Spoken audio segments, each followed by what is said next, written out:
Hello and welcome to another beta testing video.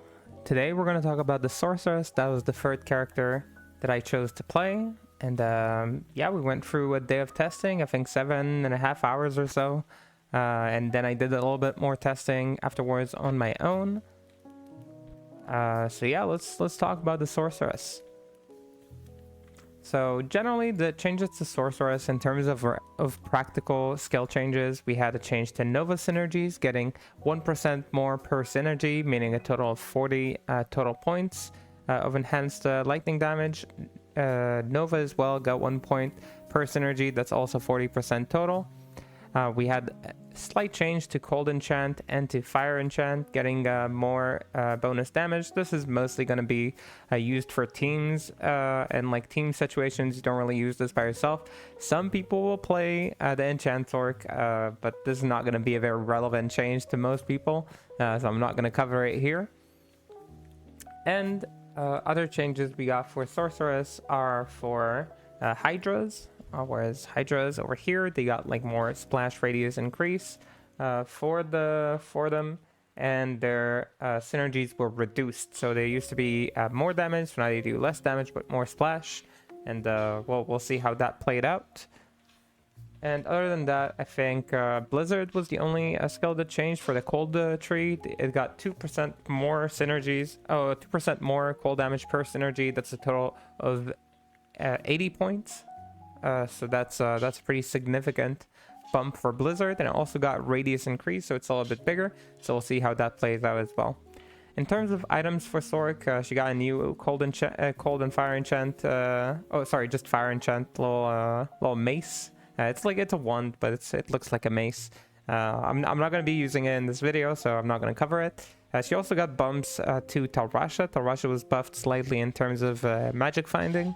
So nothing in terms of power, just a little bit more consistent. So if you are a Talrasha user, you'll definitely enjoy a little bit more consistent magic finding, which is great. That's what Talrasha is made for, arguably. So that is great. Other than that, we're going to cover whatever I covered yesterday. So let's hop into the video. So early on, I tested some lightning builds. I mostly wanted to get them out of the way. And the first one we tested was a Nova. I tested with pretty solid gear, like an Infinity. I used the Metal Grid for an Iron Golem to get a little bit more mana regen.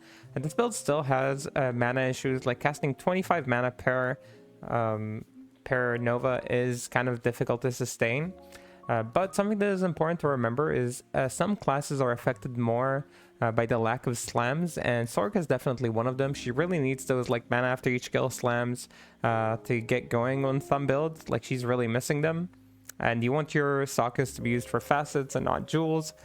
So while Nova was fine, it was killing stuff, we were missing a lot of mana per kill to keep the build sustained. So take it with a grain of salt, whatever we find here in general, like just for everybody, not just for me. Whatever people are testing is just like a limited testing. It's not like everything, it's not all the information, so it's good to keep that in mind. Overall, Nova was great in LOD areas, farming materials with it, like farming red portals for Lucian mats, farming for keys. Is like it feels good to run it with it. Not super fast and not my personal favorite. And then maps, well, it is viable. I would say it's beaten by quite a few builds for the Sorceress. So while you can play it, it's not like a big recommendation for me. After this, we tested the Hydra's change, and the Hydra's, sadly, damage was nerfed on them. I'm not sure why. They're not particularly strong. You can see that this is like incredibly sped up, but we're not going very fast. It's a little bit difficult to actually target stuff, and since the Hydras take some time to come out and actually shoot, it feels a little bit weak overall. There's also obviously the weakness of targeting moving targets, where they just cannot kill the goblin. I have to wait till my Merc does it for me, which is a little bit upsetting.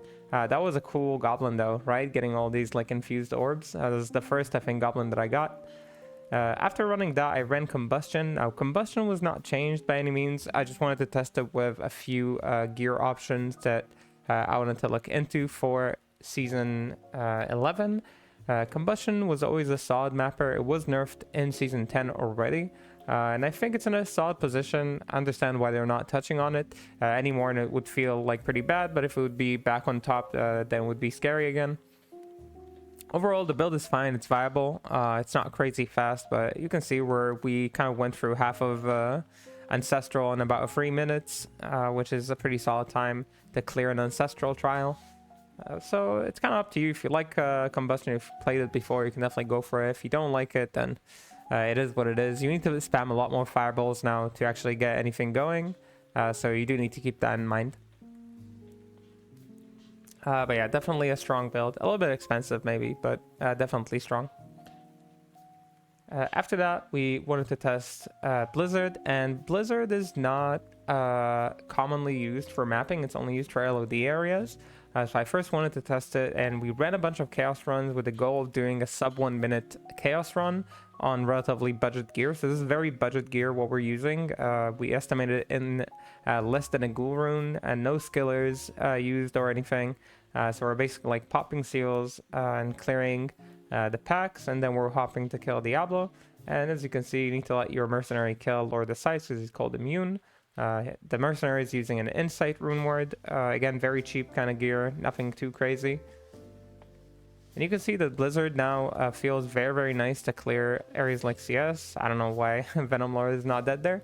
But it's very, very nice. I clear with the Blizzard. I send some spikes if there is anything too tanky. And over here to kill Diablo, that takes way too long to spawn for some reason. Yeah, you can see us clear, drop the Blizzard, send some spikes, and clear a 1 minute Diablo. Clearing Chaos Sanctuary this fast is really good for pest farming. So people who like cold builds more, they don't want to play lightning or fire builds, and you want to play cold, but you want to start farming early. This was very viable way to farm. We also took this Blizzard to a few other areas. We tried to farm keys with it, and also took it to kill Ubers, and it can definitely kill Ubers. It did it pretty solidly. It is also pretty safe. You can see us tanking with the Merc and just sending spikes and Blizzard from afar whenever you can. You don't have to send the spikes. It is making it a little bit faster. As you can see, this is again very budgety gear. We're using, I think, 2 skillers for this demonstration, and relatively budgety gear. So a total of plus 10 skills was what we agreed on, I think. We're using Ondals for a lot of FCR, and we're using Viper Magi for Resin FCR, and also the combo of 2 Trang pieces. After doing this Ubers, we went into maps as well, and in the maps, like, I kind of showed that, like, we're trying to keep it fast, but I go back and test, like, if we are actually killing stuff, or if I'm just, like, moving around. And you can see that way too many things are surviving trying to map with Blizzard.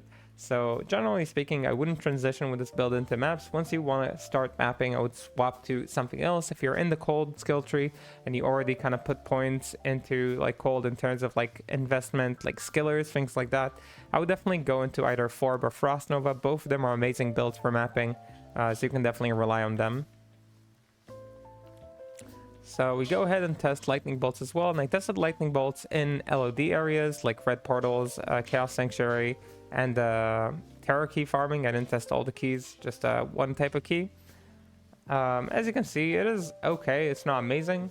For Ubers, it was not very strong, so I don't really recommend doing Ubers with lightning bolt or charge bolts. But after that, we took it into the maps, and this is a tier 1 map example. You can see us pretty much clearing the map, and you can see that like they changed charge bolts to have pierce recently, so we're lucky to see that. And yeah, you can see that this absolutely shreds and just has so much range that you can just like throw a few of them and you just like teleport after them and they clear for you. This can be a very satisfying approach. I think this is likely to be a very popular build in Season 11. It is not the best mapper in my opinion. I don't think it's like top 1 for Sorceress. That's just my opinion, I guess. But it is very strong. It can clear tier 3s very fast. We managed to land a tier 3 in under 7 minutes on the stream. We did 6 minutes and 20 seconds Cistern, which is pretty good. And yeah, overall I was pretty happy with our performance on Charged Bolt. I will say that again, build has a few mana issues at times, but I think that's something that slams can definitely help with. Gear can be a little bit expensive as well, but it is what it is. After doing all that, I went into Frozen Orb, and Frozen Orb is my build of choice when I think about mapping with Sorceress. This is what I do on my SSF account as well.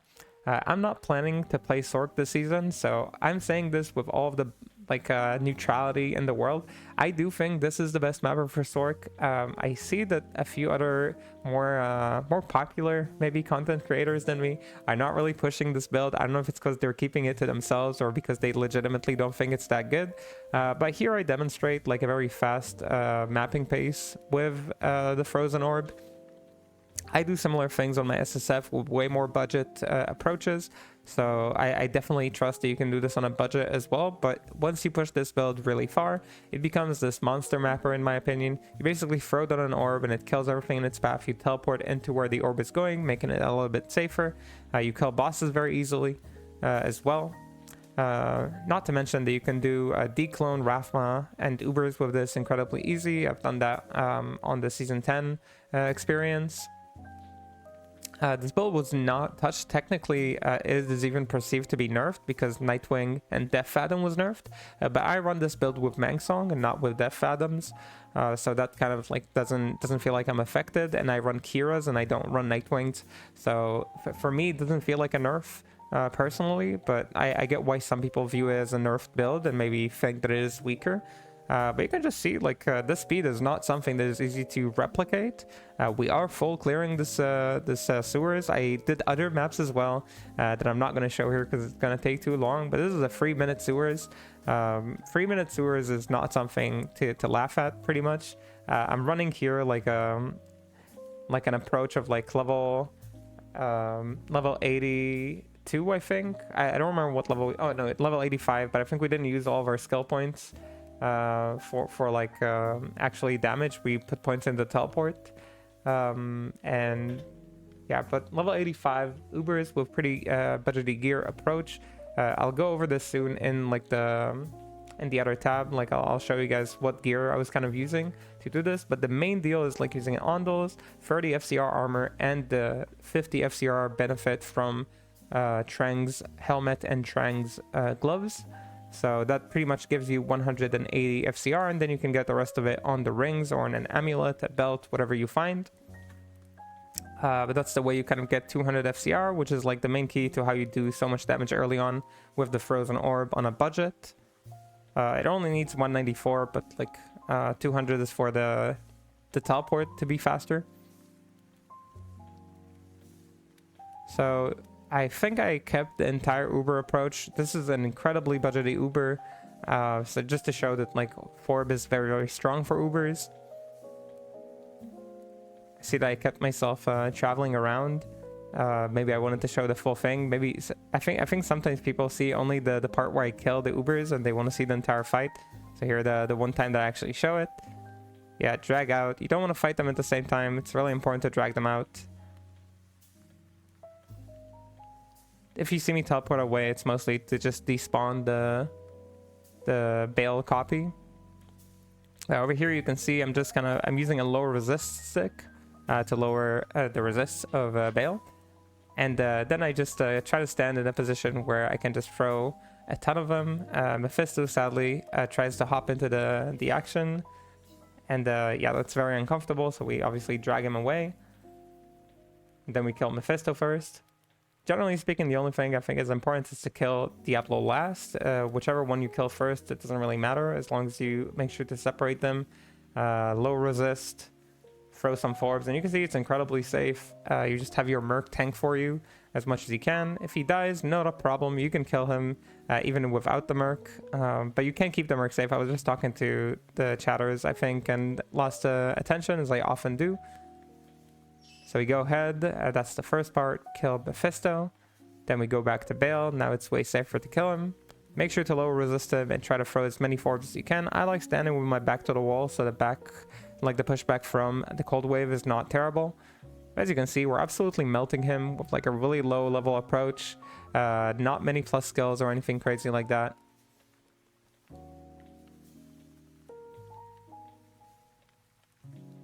Yeah, now Diablo. Diablo is a little bit of the slower part. As you can see, it takes me more potions. If you need to go back, teleport away to just put a few more potions in your belt. Don't get caught without any potions. And it's okay to just stand there a little bit, take some damage, and nuke him as long as you juve on time. I have 900 health here, so obviously not very tanky. No PDR, no nothing crazy. No max fire resist, no absorb. As you can see, very, very nice. You just put more potions in and you keep going. I don't really like this positioning that was kind of stuck in there with the fence there. It's blocking a lot of your Forb damage. So I try to push him away from there or pull him away from there. You can kind of see this is very, very simple. You just make sure to teleport. If you see any of the big damage like the fire wave or the lightning hose, you make sure to just either teleport away or keep walking. And we end up clearing him with a nice amount of potions to spare. The charms are not full. They're just simulating like resist charms, not skillers or anything like that.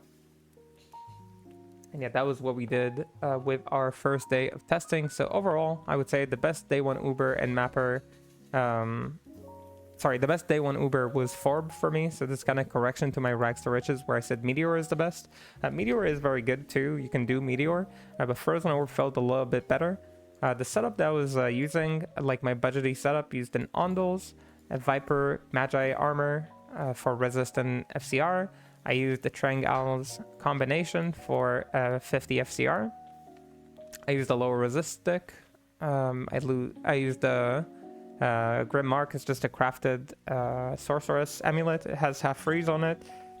We had a half freeze 10 FCR ring, and we had a 10 FCR rare ring, and this basically gives us 200 FCR for fast teleporting to farm early on, and it also lets us do Ubers, lets us map on a budget. So it's a pretty amazing setup in my opinion. I really recommend looking into this kind of combination, especially the Triangle's 2-piece 50 FCR set bonus. You can use the free set bonus with the Trang's belt to get CBF. You don't have to if you find 2 half free stuff. But it gives you CBF, it gives you a bunch of cold res as well. So it's another pretty nice thing for Ubers because you need to overcap your cold resistances. So that's kind of what I did on day 1. I believe it's very, very potent. Generally speaking, I don't think Hydras are going to be seen that much. I think Combustion is going to stay okay. Meteor is still going to be a great LOD farmer for materials, and it's still going to be a top-notch bosser for like tier 2 bossing. Lightning Bolt is going to become a higher tier mapper for Sorceress. I don't think Nova is going to become a higher tier mapper, just mostly LOD content farming. Chain Lightning still I don't think is very strong for mapping, still just good for LOD farming. And then Cold, Frost Nova, and Frozen Orb are going to be your top 2 mappers in my opinion. Ice Barrage is kind of okay, but I'm not a big fan of it. Blizzard mostly for LOD content.